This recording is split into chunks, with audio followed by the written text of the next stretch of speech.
রবিবারের দুপুর মানেই খাওয়া দাওয়াটা একটু অন্যরকম তো হতেই হবে। আজকের মেনুতে রয়েছে ভাত, তার সাথে রয়েছে চিংড়ি দিয়ে এঁচোড়, আর রয়েছে পাবদা মাছের সর্ষে পোস্ত। এঁচোড় চিংড়িটা আমি কেমনভাবে করলাম আসুন দেখে নিই। প্রথমে এঁচোড় আর ওই যে আলুটা বেশ ভালো করে ডুমো ডুমো করে কেটে ভালো করে ধুয়ে লবণ ও হলুদ দিয়ে আমি খুব ভালোভাবে সেদ্ধ করে নিয়েছি। এদিকে পেঁয়াজ, আদা, রসুন, টমেটো আমি সবটা কেটে রেখেছি। চিংড়িটা নুন হলুদ দিয়ে প্রথমে আমি বেশ ভালো করে একটু ভেজে নিচ্ছি। চিংড়ি খুব তাড়াতাড়ি ভাজা হয়ে যায়, তাই আমি খুব তাড়াতাড়ি ভেজে তুলে নিলাম। এবারে একই কড়াইতে আমি একটু তেল দিয়েছি, সর্ষের তেল। তার সাথে দিয়েছি গোটা গরম মশলা, জিরে আর একটা শুকনো লঙ্কা। এরপরে আমি এখানে দিয়েছি রসুনটা, দিয়ে একটু ভেজে নিয়ে আমি এখানে দিয়ে দিচ্ছি পেঁয়াজগুলো।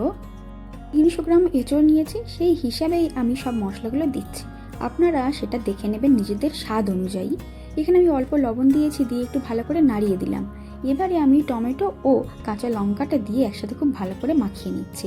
এবারে আমি এখানে দিয়ে দিয়েছি হলুদ গুঁড়ো, আর তারপরে দিয়েছি আদাটা, দিয়ে এটাকে খুব সুন্দরভাবে আমি কষিয়ে নেব। বেশ ভালো করে অনেকক্ষণ ধরে কষিয়ে নেওয়ার পরে এবারে আমি দিয়ে দিচ্ছি ওই সিদ্ধ করে রাখা আলু আর তার ওই কাঁঠালগুলো, দিয়ে আমি খুব ভালো করে নাড়িয়ে নিচ্ছি। তারপরে আমি দিয়ে দিচ্ছি অল্প পরিমাণে কাশ্মীরি রেড চিলি পাউডার, আর তার সাথে সাথে আমি দিয়েছি একটু জিরে গুঁড়ো, দিয়ে এটাকে খুব ভালোভাবে আমি নাড়িয়ে নিয়েছি। তারপর একটু কষানোর পর আমি জল দিয়ে এটাকে সিদ্ধ হতে দেব।